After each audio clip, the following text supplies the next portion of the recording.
Deuxième partie de l'Africa Newsroom. Nous sommes toujours avec Tierno Hamidou Baldé, membre de la cellule de communication de l'UFDG, l'Union des forces démocratiques de Guinée. Émile Boyo-Guéno, sociologue et historien. Mohamed Amiri, journaliste et consultant en communication. Émile, vous vouliez intervenir donc au sujet de cette inauguration du musée des civilisations noires. Oui, pour deux aspects. Je veux rappeler l'aspect formation et information du public. Il est très important que ce musée soit un musée qui forme les esprits. Et pour cela, il faut démocratiser sa fréquentation. Il faudrait qu'il y ait des programmes structurés avec des écoles primaires, des lycées, des universités. Il faudrait former les personnels qui vont y travailler, parce que c'est un véritable métier. Ce ne sont pas des métiers qui existent sur notre territoire. Il faut penser à former ces individus. Et il faut les former pour deux raisons, parce que très souvent, quand on parle de développement de l'Afrique, de lutte contre le chômage en Afrique, on pense à tout, sauf à la culture. Pour information, le PIB, la culture pèse pour 3% du PIB mondial. Ça vaut 2235 milliards de dollars, la culture.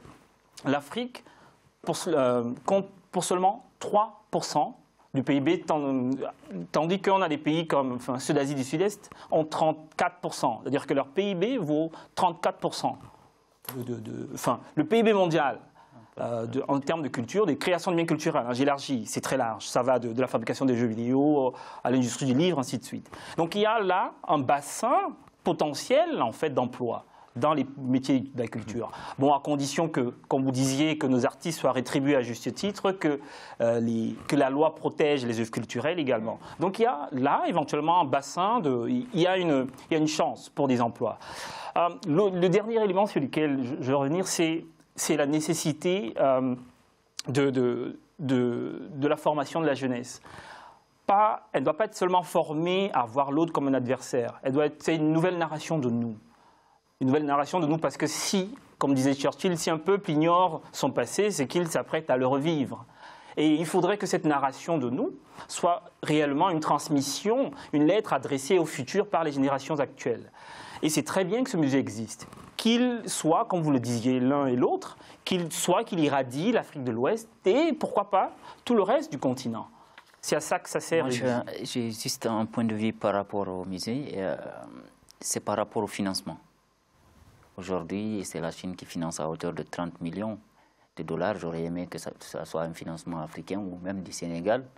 Je me pose simplement quel sera le business model pour que ce musée puisse survivre. Est-ce que ça sera notamment une subvention publique chaque année ou bien c'est à travers notamment sa rentabilité, ce qui est peu, parce que si elle devrait être rentable, j'espère que, parce que le Sénégal est un pays quand même stable, qu'il y aura beaucoup de tourisme pour permettre d'alimenter les caisses, mais est-ce que ça permettrait notamment l'idée qui est bonne de permettre aux jeunes d'accéder, surtout qu'on a une population qui est très pauvre, d'où la nécessité à ce que ce musée puisse recevoir notamment des financements et une aide publique, notamment du Sénégal et pourquoi pas de l'Union africaine.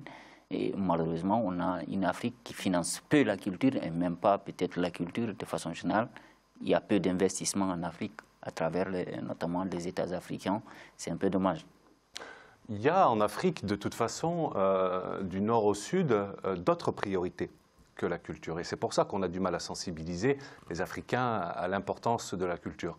Parce que vous parlez de rentabilité du musée, je ne pense pas qu'il le sera. Mais ce n'est pas le but, en même temps, d'avoir un musée qui soit rentable, comme un modèle économique, mais davantage comme un musée qui rayonne à travers l'Afrique et peut-être aussi à travers le monde. Vous faisiez référence à la Chine qui a financé ce musée. Il y a toujours une contrepartie. Voilà, c'est-à-dire que l'influence va de pair avec l'argent. Je ne dis pas que la contrepartie se situe au niveau de la politique du musée, mais à côté de ça, effectivement, il y a des négociations avec la Chine autour d'avantages qu'elle pourrait tirer au Sénégal, pour le coup en particulier. Mais moi, j'ai envie de taper du poing sur la table. Parce que c'est plus acceptable qu'aujourd'hui en Afrique, on ait à ce point une négligence de la culture et de son importance. J'étais au Maghreb il n'y a pas très longtemps et j'aime bien visiter les musées et on me dit mais pourquoi est-ce que tu vas visiter les musées finalement? Pourquoi tu ne vas pas à la plage? Pourquoi tu ne vas pas prendre un verre ou manger des grillades sur le bord de la mer? C'est pas Non, mais c'est pas un... Oh non, excusez-moi. Ce n'est pas un Vous avez tout à fait raison. Chipier, c'est pour ça. Non, pas du tout. Non, non, vous avez tout à fait raison. C'est une activité qui est très généralement perçue comme appartenant uniquement à la bourgeoisie. Exactement. Ou aux personnes très éduquées. Mais l'Afrique est, comme le reste du monde, des activités telles que la fréquentation des musées, la fréquentation des théâtres, la fréquentation des lieux culturels, est en général l'apanage de bourgeois, que ce soit en Occident ou dans nos pays. Oui. Et c'est pour cela que j'en appelais à la démocratisation de ce lieu. Il faudrait que ce lieu, comme vous le disiez tout à l'heure, ne réussira, ne marchera, au moins ne remplira sa fonction fondamentale que quand tout le monde pourra y accéder à un prix accessible à toutes les bourses ou à celles qui n'ont pas du tout de moyens. Mais l'objectif doit être de former, d'informer les populations. C'est ça le plus important et ça n'a pas de prix. Et d'être capable d'apprécier ce que l'Afrique a apporté à l'histoire. Puisque dans ce musée, on aura effectivement un certain nombre de périodes qui seront représentées. Oui. Et où l'Afrique et l'homme africain a énormément apporté. Alors des périodes, des domaines, l'histoire des sciences, l'histoire des techniques. Mais très clairement, et ça coupera l'herbe sous le pied à ceux qui, en faisant de la politique politicienne, prétendent que l'homme africain n'est pas entré dans l'histoire. C'est une phrase effectivement qui nous a tous choqués. Et c'est pour ça qu'aujourd'hui, nous tentons tous, à notre juste mesure, de remettre en cause. Non seulement de le remettre en cause, ça a été fait au moment où ça a été dit, mais d'œuvrer dans nos différents domaines pour montrer à quel point est-ce que l'Afrique est entrée dans l'histoire et à quel point est-ce que l'Afrique continuera à marquer l'histoire. Et ce sera mon dernier point, que ce musée ne devienne pas un musée de la nostalgie, voilà, mais que ce soit vraiment une projection vers l'avenir et vers ce que l'Afrique peut faire de meilleur et être de meilleur avec, je le rappelle, une jeunesse pétillante, effervescente, qui n'attend que ça, de rester en Afrique justement pour participer à développement. Émile Boyo-Guénon, on l'a dit tout à l'heure que l'idée de ce musée remonte à il y a 50 ans, en 1966. Comment expliquer que finalement le projet ait mis autant de temps avant d'être concrétisé? Surtout, qu'est-ce que cela dit du lien, de la relation qu'a l'Afrique avec son histoire finalement? Alors, je pense que les contraintes budgétaires font en général que ce type de projet prend un petit peu de temps. Je pense, du moins je formule l'hypothèse que les contingences quotidiennes très élémentaires font en général que les budgets alloués aux questions culturelles sont assez ridicules. Et le problème du financement fait en sorte que ces projets sont très généralement, on procrastine très généralement sur ces projets. C'est pour cela que, bon, je comprends dans ce sillage-là, je comprends tout à fait le point de vue, votre point de vue sur le financement chinois. Mais quitte à ce que ce soit financé par les Chinois, je suis fier qu'on ait un musée comme celui-là. Parce qu'on en a besoin, parce que ça n'a pas de prix. Et je pense que les populations sénégalaises, moi les autorités sénégalaises, ont suffisamment de gens brillants pour faire en sorte que la négociation, du moins la contrepartie, ne soit pas dirimante ou du moins ne soit pas à leurs dépens. Voilà. Donc, quitte à ce que, quel que soit le financement, on a besoin de cela. Parce que cette histoire qui va être narrée à ces enfants, à ce peuple sénégalais, à cette Afrique de demain, et même déjà d'aujourd'hui, c'est quelque chose d'inédit. Et on en a besoin. On n'a plus d'arbre à palabres dans nos cités urbaines. Ma génération n'a pas connu cela. Je pense que les générations actuelles ne connaîtront pas. Là, on a désormais notre histoire, non plus racontée simplement sous la forme du passé basé sur des écrits, mais du passé basé sur toutes sortes d'archives, qu'elles soient digitales, qu'elles soient picturales, qu'elles soient matérielles. Et cela, c'est inédit, c'est inouï et c'est fondamental pour on se réconcilie avec nous-mêmes, en fait, pour mieux se projeter. Quitte à ce que ce soit financé par des Chinois, je suis vraiment absolument pour que ce type d'initiative se multiplie sur le continent.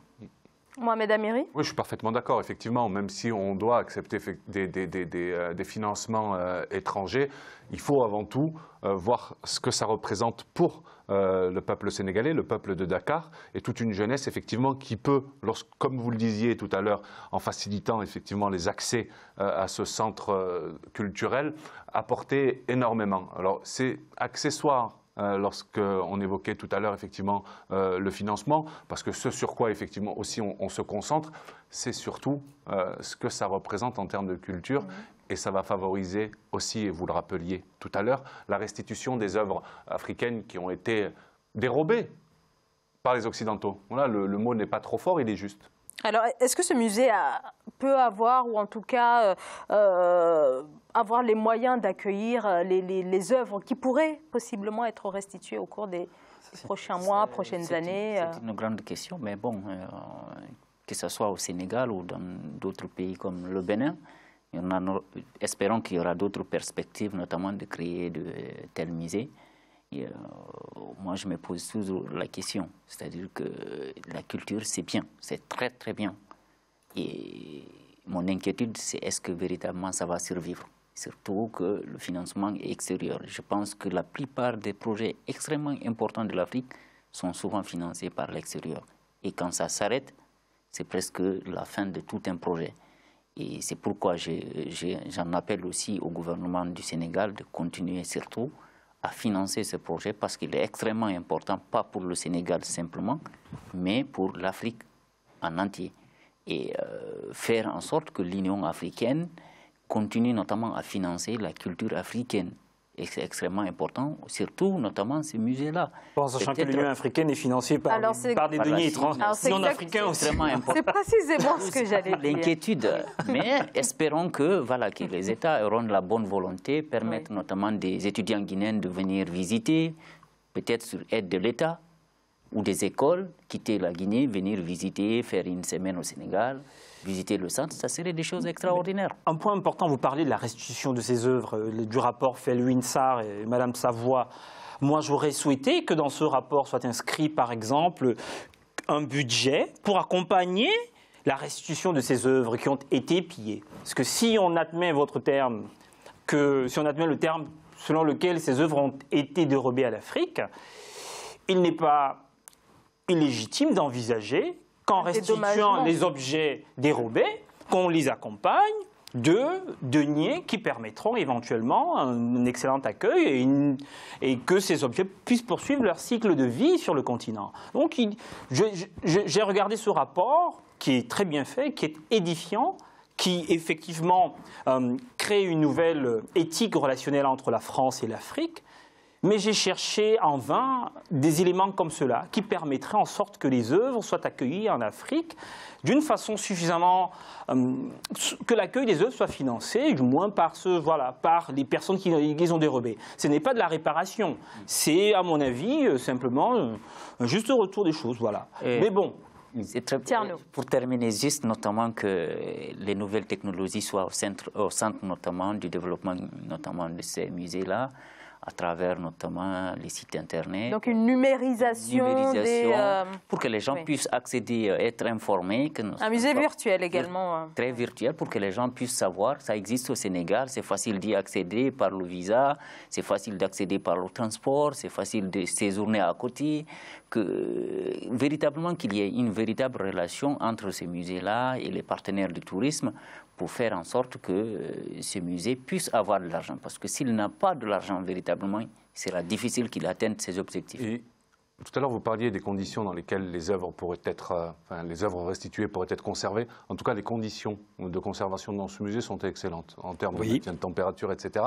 Donc le problème ne se situe pas tant de ce côté-là que d'une réelle volonté affichée par l'État français récemment, par la voix de son ministre de la Culture, une fois de plus, qui disait qu'il serait mieux de ne pas remettre en question la propriété de ces œuvres, mais plutôt la libre circulation. C'est-à-dire, on vous les file, mais vous nous les rendez si jamais ça tourne mal. C'est ça, d'une certaine manière. Parce que c'est ce que vous disiez, est-ce qu'on va réussir à pérenniser un projet de musée de cette ampleur-là en Afrique, etc. Oui, on le peut. Et que même si on ne le pouvait pas, rendez-nous ce qui nous appartient. Non, c'est extraordinaire. Voilà. On est d'accord sur ce point. Oui, mais quand on entend ce type de discours, ce sont des discours qui ont des relents néocoloniaux qui sont insupportables. Ce sont des œuvres africaines, d'artistes africains, et qui doivent revenir en Afrique. Alors, nous dire que la propriété n'est pas à remettre en question. Alors, effectivement, quand la propriété est mienne, on ne la remet pas en question, je vous le prête. Mais quand elle est africaine, c'est une autre histoire. Mais ici, quand même, nous sommes en France. Nous savons que, notamment, ces potentialités culturelles rapportent beaucoup d'argent à la France. Les rendre comme ça, c'est aussi des pertes d'argent.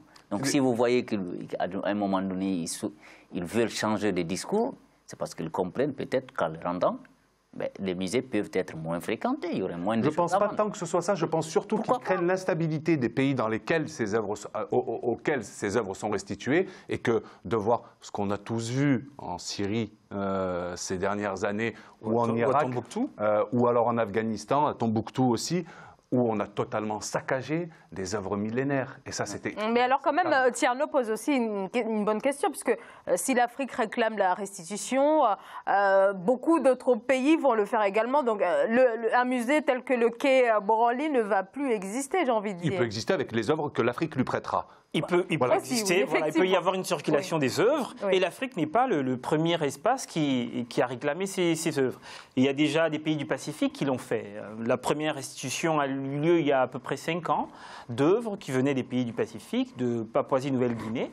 Il y a des œuvres qui ont été restituées à ces peuples-là, il y a quelques années, sans grande difficulté, autour d'un rituel fantastique. Donc ce n'est pas quelque chose qui est inédit, et c'est bien que ça se multiplie. C'est bien que ces œuvres rentrent d'où elles viennent, parce qu'elles doivent raconter une histoire à des personnes, à des peuples orphelins, là-bas, à l'autre bout de la terre. C'est bien, c'est une excellente idée, c'est bien de le mettre en place, mais c'est bien d'avoir des mesures d'accompagnement financier qui permettront de faire en sorte qu'on puisse former des jeunes qui vont travailler dans ces musées, qui vont en prendre soin, qui vont faire en sorte que ces œuvres vivent, et pour que notre jeunesse soit formée, et qu'enfin on s'inscrive de façon à peu près authentique dans cette mondialisation par laquelle on est à peu près étouffé.